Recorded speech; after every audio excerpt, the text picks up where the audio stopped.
ini. Kaca. Jangan tunggu dulu. Kaca, betul.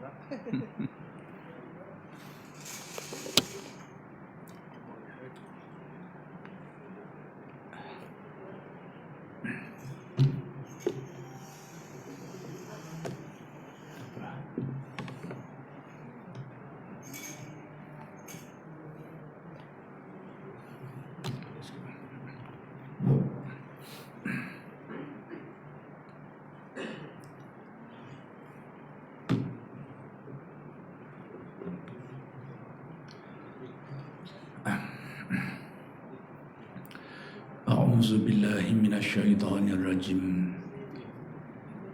بسم الله الرحمن الرحيم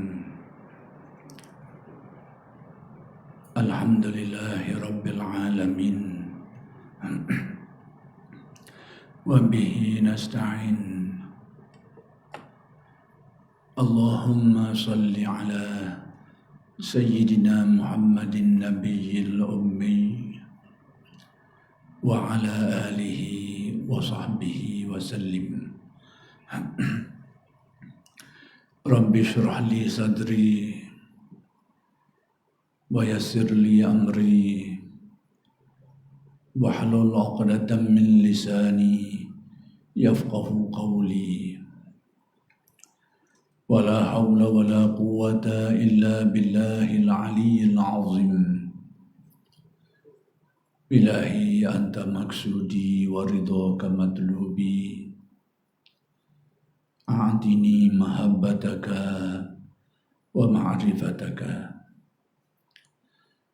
السلام عليكم ورحمة الله وبركاته الحمد لله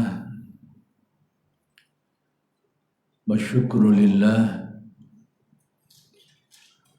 wassalatu wassalamu ala rasulillah amma ba'd.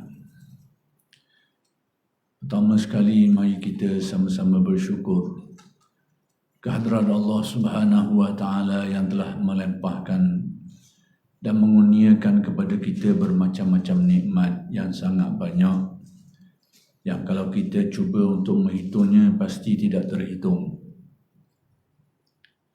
Sama ada nikmat-nikmat yang zahir sifatnya atau yang batin. Mudah-mudahan segala nikmat-nikmat itu sentiasa dikurniakan kepada kita dan dijadikan kita orang-orang yang mensyukuri nikmat. Dan seterusnya dengan sebab syukur itu mudah-mudahan Allah Subhanahu wa taala menambahkan lagi nikmat-nikmat yang lain. Muslimin muslimat yang dimuliakan, perkara yang saya rasa saya nak jelaskan pada malam ini ialah mengenai rukun iman, fokus kepada masalah qada dan qadar.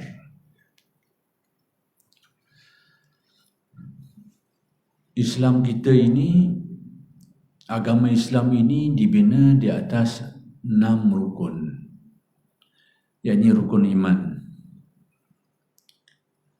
iaitu percaya kepada Allah, percaya kepada para malaikat, percaya kepada kitab, percaya kepada Rasul, percaya kepada hari akhirat dan percaya kepada qada dan qadar.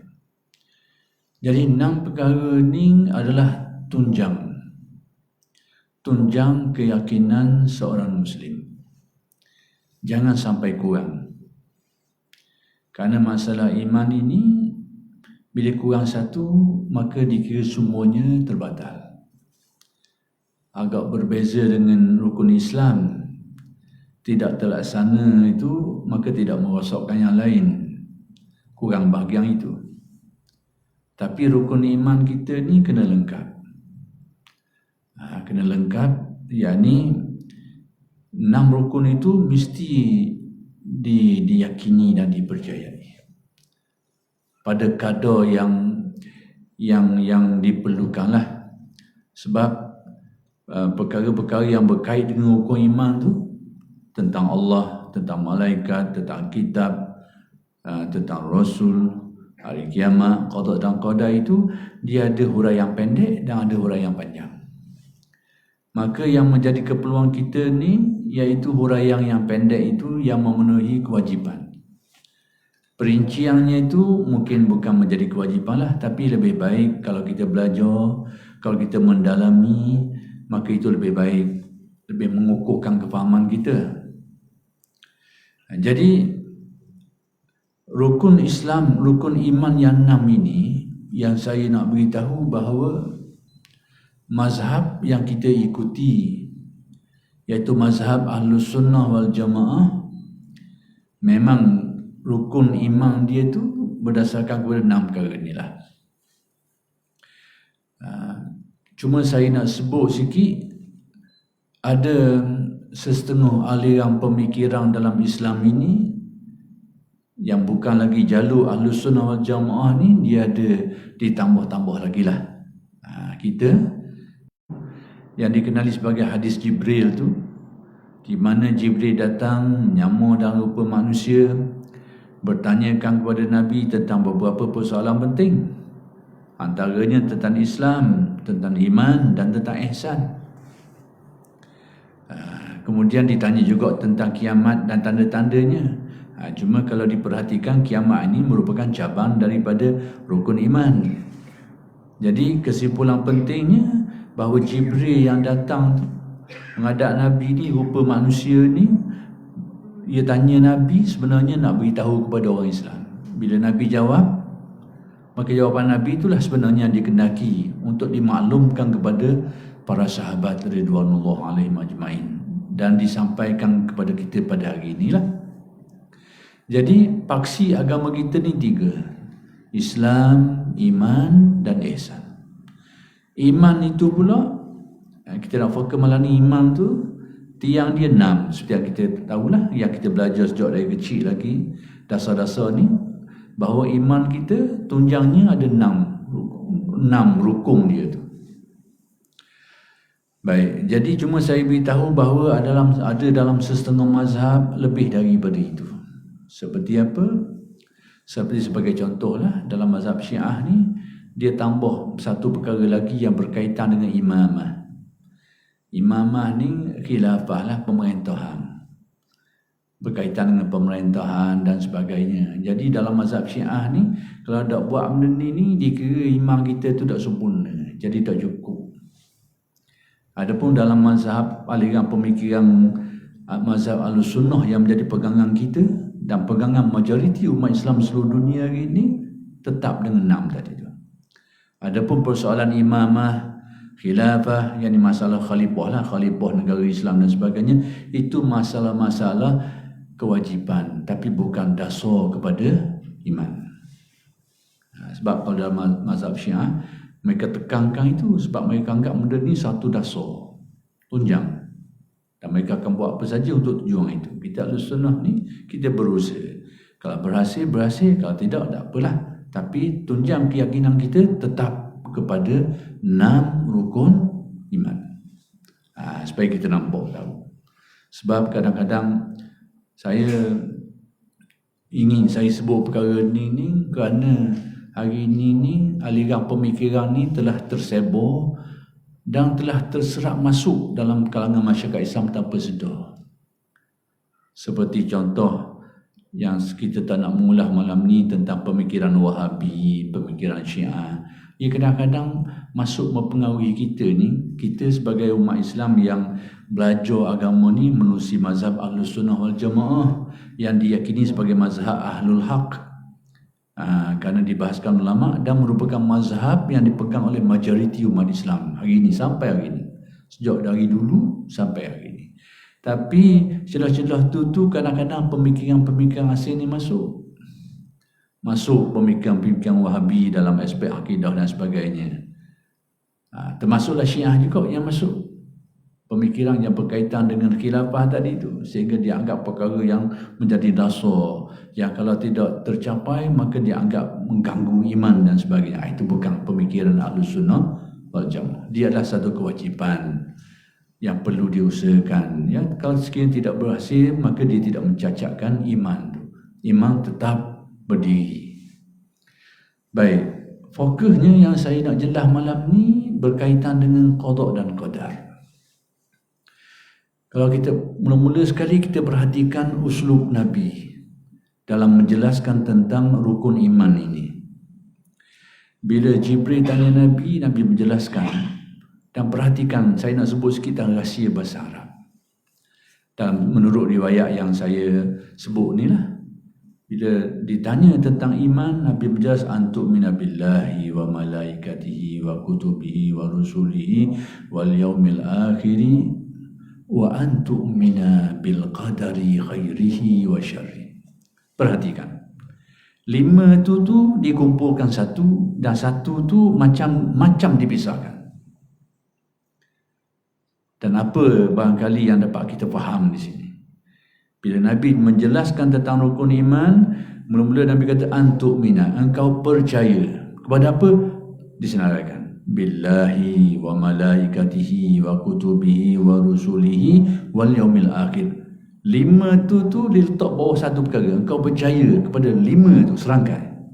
Percaya kepada Allah, malaikat, kitab, tu'mina billahi wa malaikatihi wa kutubihi, rasul-rasulnya, dan juga hari akhirat. Engkau percaya kepada 5 tu, disenaraikan 5 tu dalam satu keterangan antu'mina, kau percaya. Tapi bila sampai kepada qada qadar, diulangi balik wa antu'mina, disebut balik sekali lagi bil qadari khairihi wa syarri. Kau percaya kepada takdir Allah, baik dan buruk. Orang kalau kita tengok rahsia bahasa Arab ni, sebutan itu seolah macam memberi suatu, orang panggil suatu pengukuhan. Seolah-olahnya dapat difahami.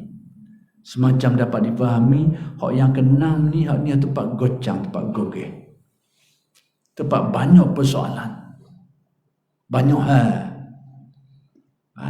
Sehingga dilihat Nabi memperkukuhkan wa antu'mina, untuk tusa tadi disebut semula wa antu'mina, engkau percaya kepada bil qadari khairihi wa syarri, kau percaya kepada takdir, qada dan qadar, baik ataupun buruk. Jadi persoalan qada qadar ni semacam persoalan yang banyak timbul masalah. Persoalan yang selalu menjadi kegoncangan, perselisihan itu yang antara persoalan. Itu mungkin juga dipahami dengan makna itu. Dan mungkin juga dari aspek yang lain, persoalan yang kita ni mungkin celaru sikit. Dari segi bab i'tiqad, dari segi bab keyakinan, mungkin di situ banyak timbul clash, pemikiran dan sebagainya. Orang kata begitu macam-macam. Kemudian dari segi sikap pula, kita ni mungkin bab yakin pada qada ni macam-macam hal lah. Yang akan saya sebutkan 2 perkara ni lepas ni insya-Allah. Nak apa? Jadi saya nak beritahu seolah ada satu peringatan, Nabi memperkukuhkan engkau percaya kepada Allah, kepada kita malaikat, kepada kitab, kepada rasul, kepada hari akhirat, dan kau percaya kepada qada dan qadar. Dikukuhkan sekali lagi. Ini mesti ada benda yang kena kita tengok. Ada suatu pengukuhan, suatu penekanan, seolahnya kita kena beri perhatian. Ada hal sini ni. Baik. Secara umumnya, apa perkara yang perlu kita faham mula-mula sekali tentang apa yang dimaksudkan dengan qada dan qadar. Itu perkara asas lah. Qada dan qadar. Baik, istilah qada dan qadar itu pun sudah ada khilaf ulama. Dua-dua ni saya nak ambil jalan rekah menunjukkan kepada 2 makna besar. Satu makna adanya ketetapan yang sudah ditetapkan oleh Allah terhadap seluruh makhluknya. Ketetapan mengenai makhluknya itu sudah ditetapkan, sehingga tidak ada yang terlepas daripada ketetapan Allah. Sejak dari azali lagi sudah ditetapkan. Itu satu makna, ketetapan yang Allah tetapkan, yang ni begini, orang ni akan jadi ni, orang ni akan mati sini, orang ni dapat rezeki banyak ni. Ketetapan, segala ketetapan berkait dengan seluruh makhluk ini sudah ditetapkan. Satu. Yang kedua, bila sampai masanya maka akan terlaksanalah ketetapan yang sudah ditetapkan oleh Allah Subhanahu wa Ta'ala. Sudah ditetapkanlah. Bila sampai masa jadi kesimpulan mudahnya berkait dengan qada qadar ni, pertama sekali kita kena percaya bahawa nasib atau ketetapan berkenaan makhluk ni sudah ditetapkan oleh Allah sesal belaka dah, sejak azali. Yang kedua, dari segi pelaksanaan, bila sampai masanya berlakulah menurut apa yang sudah ditetapkan oleh Allah. Itulah intipati daripada qada dan qadar. Jadi khilaf yang saya maksudkan tu, ada orang kata qada ni dengan makna ketetapan, qadar pelaksanaan. Ada yang terbalik, qada ni pelaksanaan, qadar ketetapan. Tapi awak tulis je. Itu khilaf antara ulama. Ada mereka tu kata qada ni pelaksanaan, qadar tu ketetapan. Tapi ada juga sebahagian mereka tu diterbalikkan. Qada itu ketetapan, qadar itu pelaksanaan. Tak apalah. Yang penting ada dua perkara tu. Kita percaya adanya ketetapan. Yang kedua, bila sampai masa terjadi menurut apa yang ditetapkan oleh Allah Subhanahu wa Ta'ala. Itu qada dan qadar. Baik. Kemudian aspek lain yang saya nak terangkan tentang qada dan qadar ni, iaitu ada dua perkara. Pertama sekali, bahagian yang boleh kita bicarakan dan bahagian yang tidak boleh kita bicarakan. Mengenai qada qadar ni kena ada sipir ni. Tak ada sipir ni akan jatuh gaung. Maksudnya persoalan mengenai qada qadar ni ada bahagian-bahagian yang boleh kita bahaskan. Kita bicarakan dia, kita bahaskan dia, kita kaji dan sebagainya. Tapi ada bahagian yang kita dilarang membahaskannya. Sehingga Nabi kata, "Idza zukiral qadaru fa amsiku." Apabila dibahaskan, dibicarakan tentang qada qadar, yakni tentang aspek-aspek tertentu ni, Nabi kata diam. Berhenti, jangan cakap. Jadi kita ketahui sipir-sipir ni. Bila kita tak tahu dua sipir ni lah yang menyebabkan orang langgar pagar. Dia bahas belaka. Orang mana dia rasa boleh pergi, dia bahas-bahas kali teratuk dinding. Ataupun langgar pagar. Ataupun jatuh gaung. Kita tak tahu sepadang. Mana jalan awak boleh lalu, mana jalan awak tak boleh lalu. Ni kita tahu kunci awal-awal lagi. Baik. Yang seterusnya, yang saya nak terangkan tentang persoalan aliran pemikiran yang berkait dengan qada qadar ni. Mana aliran yang menjadi pegangan kita, Ahlus Sunnah, mana yang menyimpang. Kadang-kadang tanpa kita sedar, kita pegang dengan pahaman yang salah. Kalau kerana kejahilan, tak apalah, kerana tak ada ngaji lagi ataupun tak faham molek. Bila tahu, kena betul baliklah. Mana kefahaman yang menurut Ahlus Sunnah, mana hak terbabah. Baik. Dalam mengenai qada dan qadar ni, pertama sekali kita kena percaya sudah ada ketetapan-ketetapan Allah terhadap makhluknya, lengkap, sempurna.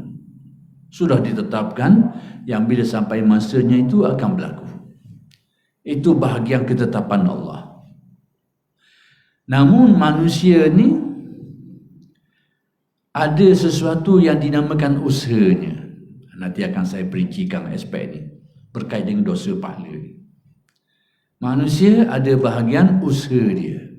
Jadi sekarang ni mazhab Ahlus Sunnah ni pertama sekali mengakui adanya takdir yang sudah ditetapkan oleh Allah terhadap setiap makhluk, setiap perkara, tak ada kecuali, baik ke buruk ke, semuanya sudah ditetapkan oleh Allah. Itu keyakinan. Kemudian perkara yang kedua yang berkaitan dengannya, bahawa manusia ini ada sesuatu yang dinamakan usahanya. Usaha kita ni kalau muafakat dengan takdir Allah, jadi. Kalau tidak muafakat dengan takdir Allah, tak jadi. Jadi hak jadi itu atas takdirnya. Maka bahagian kita ni bahagian usaha. Usaha inilah yang berkait dengan dosa pahala yang akan saya terangkan sekali lagi. Baik, ada di antara aliran pemikiran ataupun mazhab dalam Islam ni yang menafikan takdir tu. Dia kata tak ada takdir ni. Menolak takdir. Siapa mereka ini?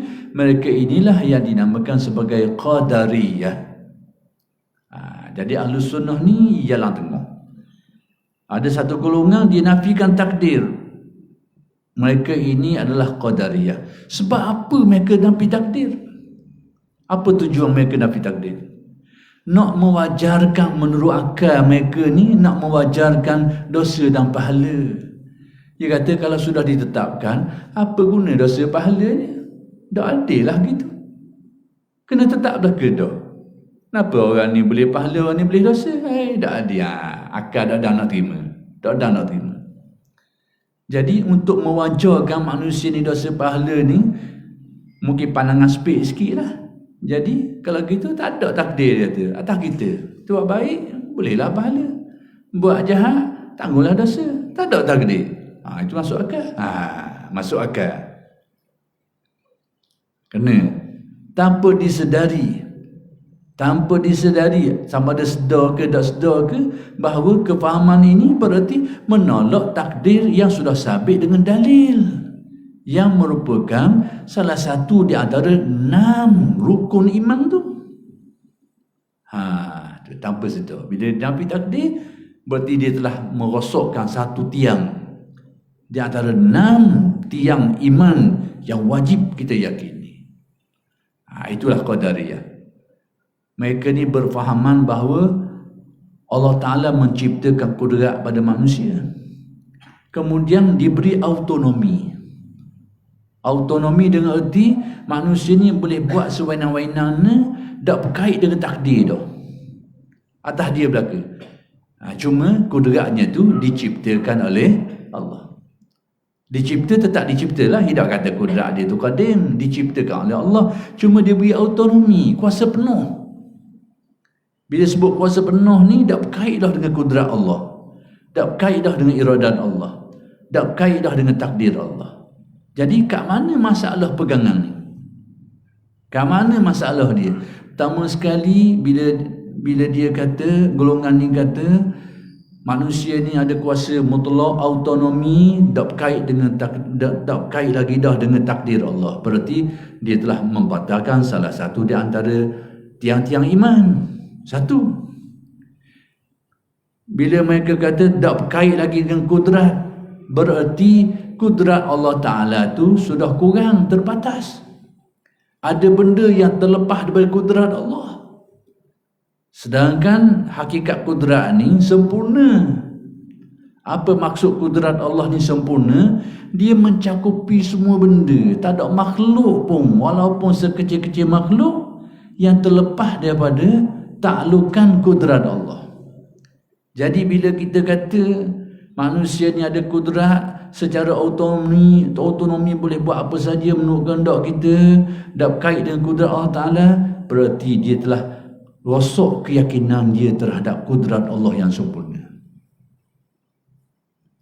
Kita ni tak kait dengan kudrat dah. Artinya kudrat Allah Ta'ala tu tak mencakupi lah. Berlawanglah dengan firman Allah. Allah berfirman dalam Al-Quran, Innallaha ala kulli syai'in qadir. Sesungguhnya Allah Ta'ala ti maha kuasa atas setiap kulli. Kulli ni setiap benda, tak ada kecuali. Kulli syai'in, setiap benda tu tertakluk dengan kudrat Allah. Innallaha ala kulli syai'in qadir. Allah Ta'ala tu maha kuasa atas setiap sesuatu. Jadi kalau kita berkeyakinan bahawa kita ni ada kudrat yang diciptakan Allah, lepas tu autonomi, berarti tak berkait dengan kudrat dia, berlawang dah dengan ayat tu. Berarti kita sudah beriktikad kudrat Allah Ta'ala tidak sempurna lagi. Ada benda yang sudah tidak tertakluk dengan kudrat Allah. Demikian juga dengan iradat. Kehendak Allah Ta'ala ni mencakupi segala makhluk. Jadi kalau kita mengatakan bahawa kita ni ada kuasa mutlak melakukan satu perkara tak berkait dengan kudrat Allah, dengan iradat Allah, dengan takdir Allah, sama jugalah. Berarti kita sudah meyakini bahawa kudrat Allah Ta'ala tu kurang, tidak sempurna. Ada benda yang terlepas daripada kehendak iradat Allah. Ada benda yang terlepas daripada ta'alukan iradat Allah. Dan ini berarti keyakinan kita tu cacat. Kita meyakini berlaku kecacatan pada kudrat dan iradat Allah. Inilah masalah qadariyah. Sebab itu Nabi menyebutnya dalam riwayat Abu Daud, innahum majusu hadhil ummah. Kelompok qadariyah ni seumpama majusi kepada umat ni. Nabi mengumpamakan, menyamakan golongan qadariyah ni macam golongan majusi. Siapa majusi? Majusi ni agama lama, dulu panggil Zoroaster. Dia ada pasaport sendirilah. Penduduk-penduduk di wilayah Iran dulu tu ramai yang berpegang dengan agama ni. Sekitar Parsi dulu. Mereka ni penyembah-penyembah api dan mereka percaya kepada dua Tuhan. Ilahul khair wa ilahul syar. Ada Tuhan baik, ada Tuhan jahat. Ada dua Tuhan. Tuhan baik se, Tuhan jahat se. Lalu mereka kata apabila berlaku kebaikan, aman, selamat, makmur, itu Tuhan baik menang. Tapi bila berlaku malapetaka, berlaku bencana, berlaku gempa bumi, tsunami dan sebagainya, Tuhan jahat menang. Itu dia keyakinan dia. Jadi mereka yakin kepada dua Tuhan. Jadi Nabi kata qadariyah ini majusu hazihil ummah. Mereka dah seumpama majusi kepada umat ini. Sebab apa? Apabila kelompok qadariyah ni meyakini manusia ni ada kudrat secara autonomi, berarti sudah ada dua yang berkuasa. Allah yang berkuasa dan manusia juga berkuasa secara mutlak, autonomi. Sudah ada dua. Dan ini berlawanan dengan hakikat tauhid. Itu tentang qadariyah. Baik. Kemudian ada satu aliran lagi, yang tiga ni yang pentingnya dalam bab takdir ni ada tiga ni. Ada sekelompok lagi ni yang hanya percaya kepada takdir semata-mata, menafikan usaha manusia ni. Takdir belaka apa? Ia nak pergi curi rumah orang pun takdir, ia tak mau semayang pun takdir, ia lepas ia lepas ke takdir belaka. Usaha manusia ni yang menjadi tempat taklif syara' ni tak ada pada dia. Mereka ini disebut sebagai Jabariyah. Jadi kelompok Jabariyah ni kelompok yang keyakinan mereka ni semuanya ditakdirkan. Betul bahagian tu, bukan salah. Betul bahagian tu. Tapi salah mereka ini apabila mereka menafikan ikhtiar dan usaha manusia. Sehingga buat jahat pun rembah ke takdir. Buat uduh pun rembah ke takdir. Jadi manusia ni seolah tak ada benda dah. Mereka ini meletakkan manusia seumpama bulu yang diterbangkan oleh angin. Tak ada usaha langsung. Atas bulu ni atas angin semata-mata. Menafikan terus usaha. Maka kelompok ini adalah kelompok Jabariyah. Jadi sekarang ada dua kelompok. Satu menafikan takdir, qadariyah ni rosak. Yang kedua terima takdir semata-mata, tak ada usaha langsung, rosak juga. Jadi hak duduk tengah ni, iaitu orang yang menerima takdir Allah dalam masa yang sama menerimanya usaha manusia ni. Bahawa manusia ini ada bahagian usaha dia. Usaha itulah yang berkait dengan dosa dan pahala. Itu kita kena faham. Jadi Ahlus Sunnah, mazhab Ahlus Sunnah pertama sekali yakin ada takdir. Dan takdir itu sama ada baik ke atau buruk, tetap ada takdirnya. Kemudian dalam masa yang sama manusia ini ada bahagian usaha dia. Usaha dia itulah yang berkait dengan dosa dan pahala. Baik. Kemudian perkara yang selanjutnya yang kita sebut tentang dosa dan pahala. Berkait dengan qada qadar ni, maka isu yang berkait adalah dosa dan pahala. Mana kita nak letak dosa dan pahala? Inilah tempat yang qadariyah tadi pening. Sebab kenapa mereka ni tolak takdir? Supaya akal boleh terima. Oh, patut pun manusia ni dapat pahala tanggung dosa sebab dia yang buat. Kalau ada takdir, tak jadilah sudah. Orang ni boleh pahala, boleh dosa, ditetapkan takdir bagi. Mana ada? Tu dia. Tu Pak Qadariyah. Jadi sekarang berdasarkan faham Ahlus Sunnah wal Jamaah ni, pertama sekali yakin ada takdir, baik atau buruk, molek ke tak molek, sudah ada takdir. Yang kedua, manusia ni ada usahanya. Baik, di mana dosa pahala? Baik, dosa pahala ni adalah menurut usaha manusia tu. Menurut usaha. Usaha tu apa benda? Niat dia, keinginan dia, kemahuan dia dan dorongan untuk dia buat. Sekiranya usaha manusia ni berbetulan dengan takdir Allah, berlakulah benda tu. Tapi sekiranya usaha manusia, niat dia, usaha dia nak buat, tiba-tiba tak berbetulan dengan takdir Allah, tak berlaku. Jadi yang berlaku tu takdir. Manusia ni mengusahakan, berbetulan jadi, tak berbetulan tak jadi. Itu tepat. Maka dosa pahala ni atas usaha tu, bukan atas kejadian tu. Atas usaha tu, bukan atas kejadian. Kena faham balik. Dosa pahala atas usaha, bukan atas kejadian. Sebab itu, apabila berlaku kejadian yang buruk maksiat, tapi manusia ni bukan berusaha untuk melakukannya, dia tidak dikira dosa, tapi perbuatan tu berlaku. Nanti saya beri contoh.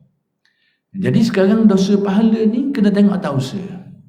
Baik, sekiranya manusia ni berusaha nak buat baik dan berbetulan dengan takdir Allah, jadi, maka dia dapat pahala. Allah Ta'ala janjikan pahala. Kemudian apabila manusia itu berusaha nak buat sesuatu kebaikan tapi tidak muafakat dengan takdir Allah, sehingga tak berlaku.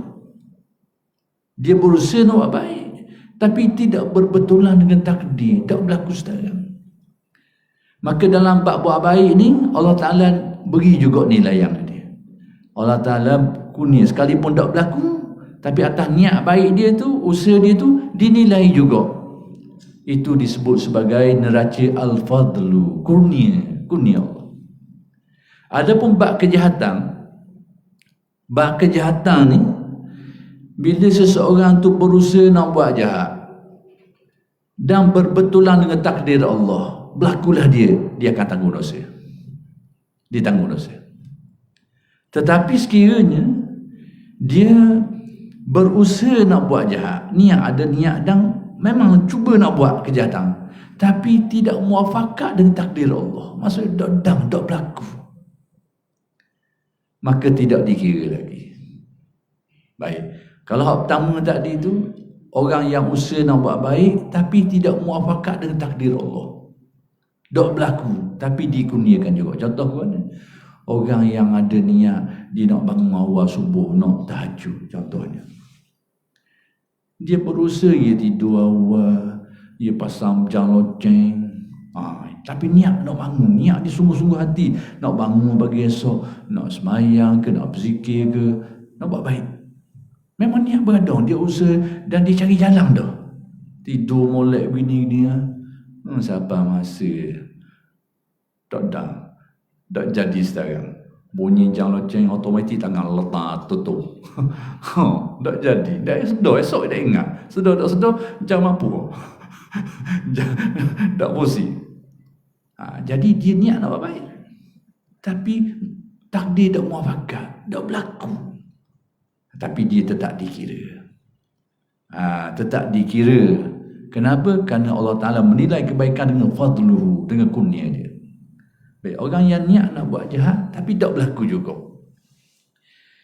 dia niat tengok nak ketik barang orang, nak ambil barang orang, tengok motosikal contohnya nak pakai, pergi dekat-dekat, tuang dijaga, tuang disedar, nak gini nak pergi ambil dah buka, kapak pagar dah ni, tapi tengok ada orang mari, nampak semua lagi, dia niat nak buat uduh, busa dah pergi situ tapi tak berlaku. Niat nak curi tu, nak ambil barang tu, tak berlaku. Kerana tidak muafakat dengan kehendak Allah, maka tidak dikira lagi. Jadi dalam bab kejahatan ni, selagi tak berlaku, tidak dikira. Bab kebaikan, Allah Ta'ala nilai lain sikit. Neraca yang digunakan tu, neraca al-fadlu tu, maka tak terlaksana pun atas niat baiknya diberi juga, dinilai oleh Allah Subhanahu Wa Ta'ala.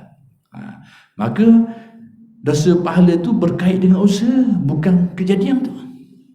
Maka sebab itulah, mana-mana perbuatan yang tidak ada niat manusia, yang tidak ada usaha manusia, maka tidak dikira sebagai satu kesalahan. Dan inilah yang disebut oleh Nabi SAW di dalam hadis. Rufi'al qalam an salas, al-khata' wan nisyan wa mastukrahu alaih. Diangkat qalam, yang ini tidak ditulis sebagai dosa, daripada 3 jenis perbuatan. Perbuatan ni salah, dosa, tapi orang yang terlibat dengan perbuatan ni tidak dikira berdosa.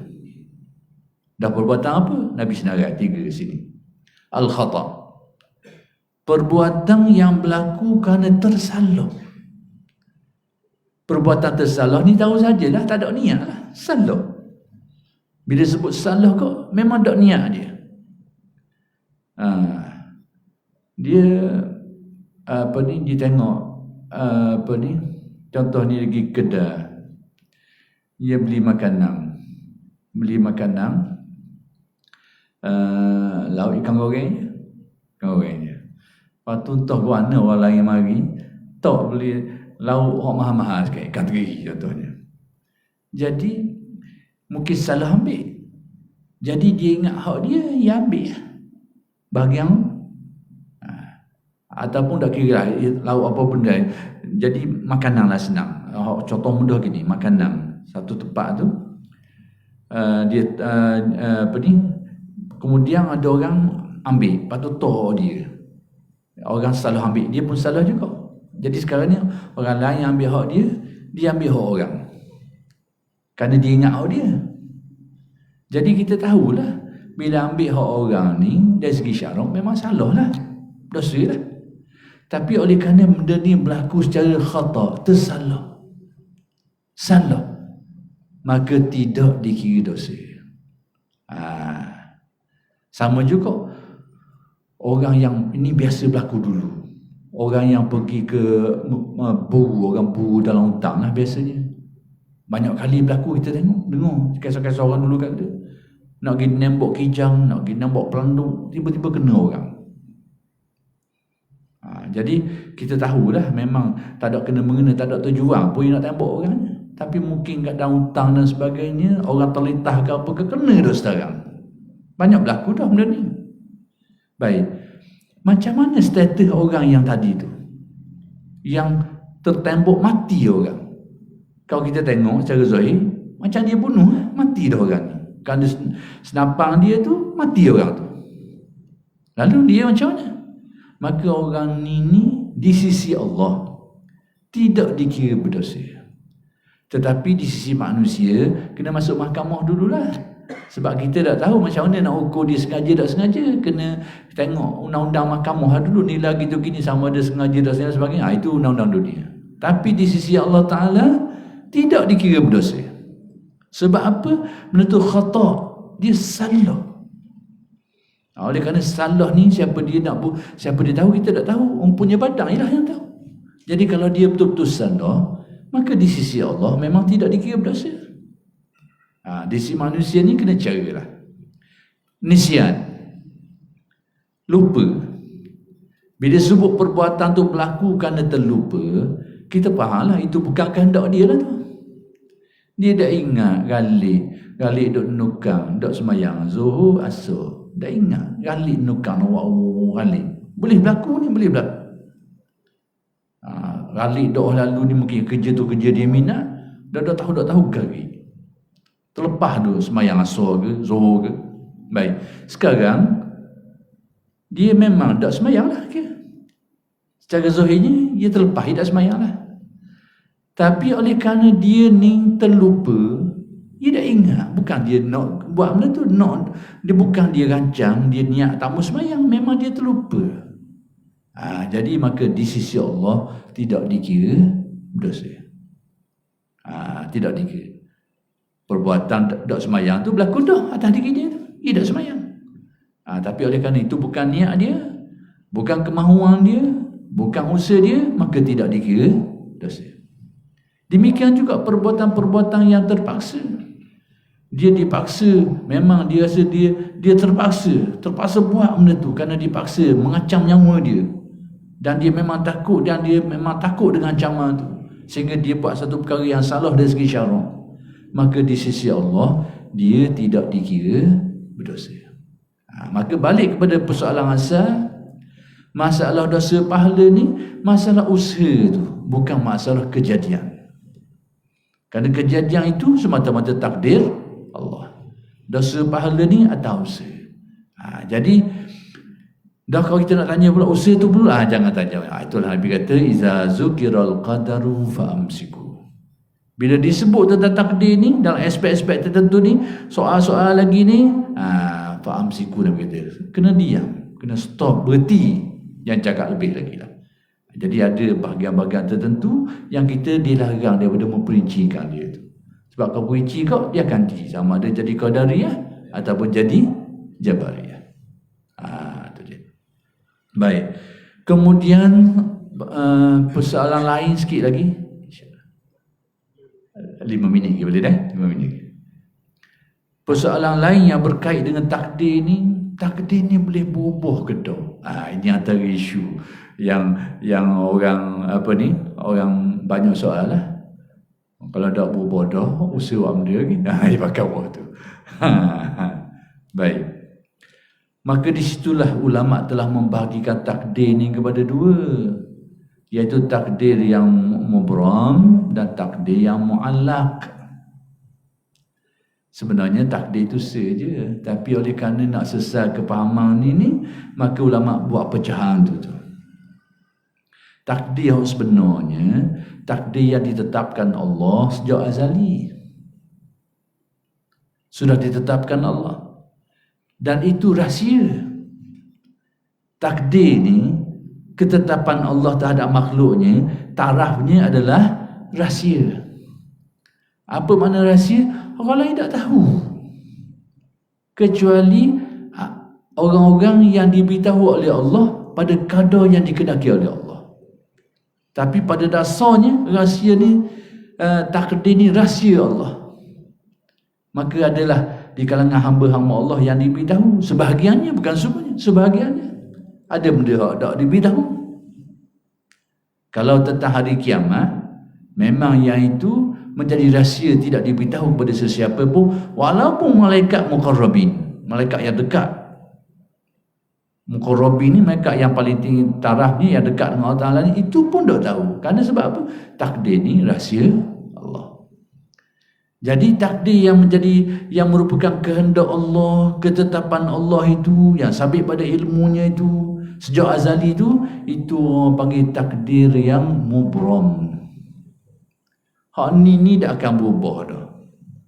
Apa yang sudah ditetapkan Allah, dikehendaki oleh Allah, dah termaklum dalam ilmu Allah sejak azali lagi ni, hak ni tak akan berubah dah. Tapi dia rahsia, tak ada orang tahu benda ni. Rahsia Tuhan. Jadi takdir tu kita ingat tak akan berubah dah. Takdir bahagian tu. Jadi ulama panggil dia takdir yang mubram. Baik, kemudian Allah Ta'ala mengatur alam ni dengan sistem. Ada sistem. Allah Ta'ala menjadikan langit dan bumi ni dalam 6 masa. Padahal dia boleh buat sekaligus je. Tapi oleh kerana Allah Ta'ala membuat dengan sistem, dan ada tujuan dan ada hikmah lah. Maka antara sistem pentadbiran Allah ni, Allah Ta'ala mencatatkan takdir makhluknya itu pada Lauh Mahfuz. Apa yang ada pada kehendak Allah tu, takdir Allah sejak azali tu, hak tu tak ada orang tahu. Tapi takdir Allah ni, Allah Ta'ala zahirkan dia, catat dia pada Lauh Mahfuz. Dan malaikat dapat tahu sebahagian takdir Allah bila tengok benda tu ada pada Lauh Mahfuz. Maka yang tercatat pada Lauh Mahfuz inilah kadang boleh berlaku perubahan. Seperti yang diberitahu dalam Al-Quran. Yamhullahu ma yasha' wa yusbit. Allah Ta'ala menghapuskan apa yang dikehendaki dan menetapkannya. Jadi yang tertulis di Lauh Mahfuz itu boleh berubah. Dan ini, perubahan ini menurut takdir, menurut ketetapan Allah berkait dengan sebab-sebab tertentu. Maka antara perkara-perkara yang merubahnya itu dengan sebab doa. Dan itulah yang disabdakan oleh Nabi SAW, la yuraddul qada illa bid-du'a. Tidak tertolak takdir itu kecuali dengan jalan doa, dengan sebab doa. Jadi hadis ni beritahu bahawa doa kita tu boleh merubah takdir. Jadi takdir awak mana? Yang tercatat pada Lauh Mahfuz. Itu boleh berlaku perubahan. Jadi bila dengan sebab doa dia ni, maka Allah Ta'ala ubah ketetapan tu di Lauh Mahfuz. Bukan hak takdir sejak azali yang menjadi rahsia Allah tu. Hak tu menjadi rahsia Allah, tak ada orang tahu dan itu tak berubah dah. Ni ada sistem ni. Contohnya ginilah, pegawai tu dia ada dah perancangan dia. Tapi kaedah dia mentadbir tu, dia tulis surat mana tu, hak tu mungkin berubah atas surat menyurat tu. Tapi kehendak asal dia tu, hak tu tak ada orang tahu, kehendak tokel tu. Itu tafsiran mudah ialah. Akhir sekali yang saya nak sebut malam ni, kesimpulan hal tadi tu berkait dengan takdir ni, kenapa kita perlu buat baik, kenapa kita perlu berdoa dengan harapan mudah-mudahan baik, kerana tadilah dia berkait dengan perubahan-perubahan yang tercatat pada Lauh Mahfuz. Itu bahagian yang boleh berubah, dan itu Allah Ta'ala mentadbir alam dengan cara macam tu. Sistem yang ditetapkan Allah. Akhir sekali, sikap. Apa sikap kita terhadap takdir? Ini bahagian tasawuf. Sikit je, tak mau panjang ni. Tadi bahagian akidah, bahagian tasawuf. Sikap manusia terhadap takdir ni ada beberapa tahap. Rendah sekali, ingkar. Tidak percaya kepada takdir. Ini boleh bawa kepada rasa iman. Kalau dia ingkar itu, iman dia boleh rasa. Ingkar, tak percaya ada takdir. Tahapan tinggi sikit, iaitu dia bantah. Dia tak ingkar, dia percaya ada takdir, tapi dia nak terima. Takdir kena aku semua, tak kena ke orang lain. Kena ke aku semua, nasi aku malam semua. Sedih semua, tak ada cakap. Padahal dia tak, orang lain bambuk susah dia. Tapi semua sama. Tak ada senang dalam hidup ni. Tak cukup semua, kurang semua. Dia lebih dari orang dah. Ni nyakit. Apa kena ke dia semua lah, tak kena ke orang lain lah. Begitulah macam-macam. Ni dia bantah intirad. Ini dosa. Dia tak ingkar, dia yakin percaya ada takdir, tapi hati dia nak terima. Sehingga dia jadi orang kan dia panggil ngabung ngabang. Ngabung ngabang. Dia nak terima takdir tu. Itulah beginilah mula macam-macam. Itu dosa. Tahap tinggi sikit, terima takdir tapi beri, tapi tahan. Dia terima takdir, tak ngabung-ngabang macam tadi tu, tapi terasa beban dia tu, beri beban dia tu. Itu panggil sabar. Ini baik. Dan tak ramai orang boleh gini ni, banyak kali di tengah-tengah dia tu. Dia terima ketetapan tu, utamanya ketetapan yang dia tak suka lah. Takdir yang tak suka, dia terima, dia tidak dia tidak bantah, tapi dia terima dengan menanggung beban, perih, sedih dan sebagainya, kadang tu baik mata kadang-kadang, tapi dia terima dan dia tidak bantah. Ini sabar panggil. Dan dia baik. Dan kelas paling tinggi, iaitu orang yang terima takdir Allah Subhanahu Wa Taala ini dan keadaan dia terima dan dia senang hati. Itu panggil redha. Ini jarang sangat. Kalau ada tu wali ya. Kalau ada tu wali, dengan senang hati. Senang hati maksudnya apa-apa yang ditakdirkan. Kita kadang-kadang ada juga senang atas bahagian tertentu je, bahagian lain tak jadi juga. Takdir sakit boleh sabar, takdir